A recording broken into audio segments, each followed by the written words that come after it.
যেই মৌলবীরা এইভাবে মাহফিলে এসে সমাজের মানুষকে ঈমান ধ্বংস করছে, আমল ধ্বংস করছে, নৈতিক চরিত্রকে অবক্ষয়ের দিকে ঠেলে দিচ্ছে, তাদের থেকে আমাদের সংশোধনে সতর্ক থাকার দরকার আছে না নাই? এখানে আপনি সুন্নি একজন পিতা হিসাবে আপনার কিছু ব্যর্থতার কথা বলছি।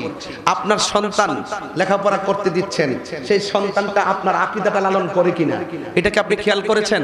আপনার সন্তান পড়াচ্ছেন, সে ফেসবুকে কার ওয়াজ শুনে এবং সে কিভাবে অনলাইনে কার সঙ্গে কিভাবে চলছে সেদিকে আপনি খেয়াল করছেন?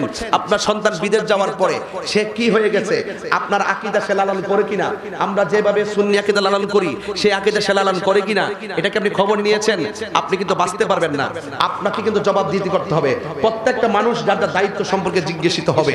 আমি বলতে চাচ্ছি ওই কথাটাই, আপনি আমি আমরা আমাদের যে যারা আছে, আমরা আমাদের মুরিদের সন্তান, মুরিদের নাইনাতনি এবং যারা আছে, এবং আমরা আমাদের সন্তান, আমাদের চাচাতো ভাই, আমাদের মামাতো ভাই, আমাদের খালাতো ভাই, আমাদের পরিবার পরিজন যে এরিয়াটা আছে তারা কিভাবে কোনো মিসগাইড হচ্ছে কিনা এই ব্যাপারে আমরা এখন যদি তদারকি না করি তাহলে একদিন দেখবেন, এখন তো আপনি মারা যাওয়ার পরে আপনার বাবার জানাজার পরে দোয়া হচ্ছে।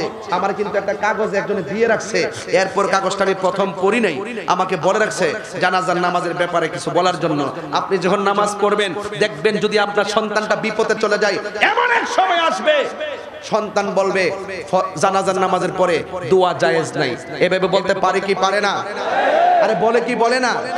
সমাজে আরেকটা জিনিস কিন্তু লক্ষণীয়, আপনি যখন আলেম হন নাই তখন জানাজার মাঠে ইমাম সাহেব আপনার জন্য জানাজা দেওয়ার জন্য প্রথম হকদার ইমাম সাহেব। সন্তান যদি না থাকে এরপর হকদার ইমাম সাহেব। কিন্তু আফসোস হলো মেয়ের ঘরের নাতি, ওই নাতির ঘরের ফতি হুট করে দৌড়ে এসে কয় আমার নাতি একটা, ওনার নাতি একটা হাফেজ হইছে, ওনার নাতি একটা আলেম হইছে, ও নামাজ পড়াইবো।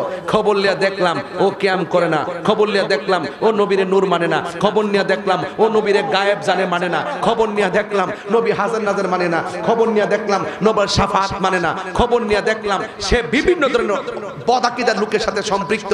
এখন আপনার সন্তান আলেম না হওয়ার কারণে একটা নাতি আইসা, ওই যে নাতিরা যে পড়াইছে অন্য লাইনে, সে আইসা আপনার জানাজার মাঠে দাঁড়িয়ে গেছে, ওই মুহূর্তে স্পর্শকাতর সময় কেউ আর বাধা দেয় না। তাহলে আপনি একটা অভিভাবক হিসেবে ব্যর্থ যে আপনার জানাজাটা সুন্নি আলেম দিয়া আপনি দিতে পারলেন না।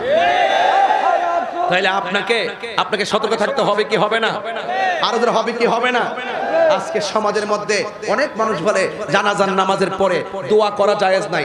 বলছেন দিকে বলতেছি, প্রশ্ন দিবেন, জবাব না দিলে বলবেন হয়তো হুজুর কাছে আবদার করলাম, হুজুরে বললো না, মাসকান্দা বলে দিয়ে যায়। আজকে অনেকে জানাজার নামাজের পরে দোয়া মানে না। এক শ্রেণীর লোক এসে বলবে জানাজার নামাজটাই দোয়া, জানাজার নামাজটাই বলে দোয়া। এটা হলো জাহেলে মুরাক্কাব, নায়েবে শয়তান, সমাজের ফিতনাবাজ। জানাজার নামাজ কখনো দোয়া না, জানাজার নামাজ মূলত নামাজ। কথা বলেন ঠিক কিনা? এবার আসেন জানাজার নামাজের কয় তাকবীর? আরো জোরে কয় তাকবীর? 4 তাকবীর। আচ্ছা বলেন, জানাজার নামাজটাকে যারা দোয়া বলে তাদেরকে একটু জবাব দিয়ে যায়। জানাজার নামাজকে যারা দোয়া বলে, আচ্ছা বলেন তো দোয়ার জন্য কি দিক শর্ত নাকি নামাজের জন্য? দোয়ার জন্য দিক শর্ত নাকি নামাজের জন্য? তাহলে জানাজার নামাজটা মূলত নামাজ দিক শর্ত। কথা বলেন ঠিক কিনা? এবার আসেন ফজরের নামাজের সুন্নতের নিয়তটা কইরা লাই। নাওয়াইতু আন উসাল্লিয়া লিল্লাহি তাআলা রাকাতাই সলাতিল ফজরে সুন্নাতু রাসূলিল্লাহি তাআলা মুতাওয়াজ্জিহান ইলা জিহাতিল কাবাতিশ শরীফাতি আল্লাহু আকবার। এবার আসেন যোহর নামাজের টাইমে নাওয়াইতু আন উসাল্লিয়া লিল্লাহি তাআলা আরবাআ রাকাতি সলাতিস জুহরে সলাতিল মাগরিব সলাতিল আসরে সলাতিল ইশায়ে সলাতিল আওয়াবিন সলাতিল চাশতে সলাতিল মাগরিব সলাতিল তাহাজ্জুদ সলাতিল না সলাতিল জানাজাতি। তাইলে সব নামাজের শুরুতেই সলাতিল ফজরে, সলাতিল জুহরে, সলাতিল আসরে, সলাতিল মাগরিব আর জানাজার নামাজের মধ্যে আইসা কও এটা দোয়া। ওই দোয়া হইলো ও মৌলবী এখানে তুই সলাতিল জানাজা বলো কেন? এখানে বলতে পারো না সলাতিল দোয়া বা দোয়াইল জানাজা? হ্যাঁ, দোয়াইল জানাজা পড়তে পারো না? এখানে নিয়ত বান্ধ নামাজ কইয়া আর নামাজের পরে বিরোধিতা করো এই জানাজার নামাজটা নাকি দোয়া। আমি যদি এখন আমার কথা কি খারাপ লাগতেছে? খারাপ লাগলে কিছু করেন নাই। আমি আপনাদের ঈমান আকীদাকে একটু সতেজ করার জন্য বলছি। এবার বলুন তো দেখি, জানাজার নামাজ কি নামাজ নাকি দোয়া? আরো বড় করে বাস যদি এটা দোয়া হইতো, আমি উত্তর দিকে ফিরা কইলাম বলে আল্লাহু আকবার, দক্ষিণ দিকে ফিরা কইলাম বলে আল্লাহু আকবার, পূর্ব দিকে ফিরা বললাম বলে আল্লাহু আকবার, পশ্চিম দিকে ফিরা বললাম বলে আল্লাহু আকবার, চার তাকবীর দিয়ে দিলাম বলে দোয়া তো হয়ে গেছে। এই জন্য বোঝা যায় দোয়ার জন্য দিক শর্ত না, জানাজা নামাজের জন্য দিক শর্ত। এই জন্য যারা জানাজা নামাজকে দোয়া বইলা কয় হয়ে গেছে, না, জানাজার ভিতরে দোয়া আছে, কিন্তু মাইয়েতের জন্য খাস করে দোয়া নাই, মাইয়েতের জন্য খালেস ভাবে দোয়া নাই। এই জন্য রাসূল পাক সাল্লাল্লাহু আলাইহি ওয়াসাল্লাম মিশকাত শরীফের কিতাবুল জানাইজের মধ্যে বলেছেন, ইজা সাল্লাইতুম আলাল মাইয়িতি ফাখলিসু লাহু দুআ।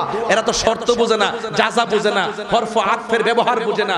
শর্ত এবং জাযা 3 দিন পরে হয় না, শর্ত এবং জাযা হয় সাথে সাথে। ইজা সাল্লাইতুম আলাল মাইয়িতি, এটা হলো শর্ত, ফাখলিসু লাহু দুআ এটা হলো জাযা, মাসকানে ফা এটা হলো অনতি বিলম্বে, বেশি বিলম্ব করা যাবে না, শর্ত জাযা পাশাপাশি হয়, এই জন্য সাথে সাথে হয়। এই জন্য আমরা জানাজার নামাজ দেওয়ার পরে সাথে সাথে, তবে কাতার সোজা করে নয়, কাতার ভেঙ্গে কেউ যেন বুঝতে না পারে এটা জানাজার নামাজের অংশ, আসলে অংশ না, এটা অতিরিক্ত।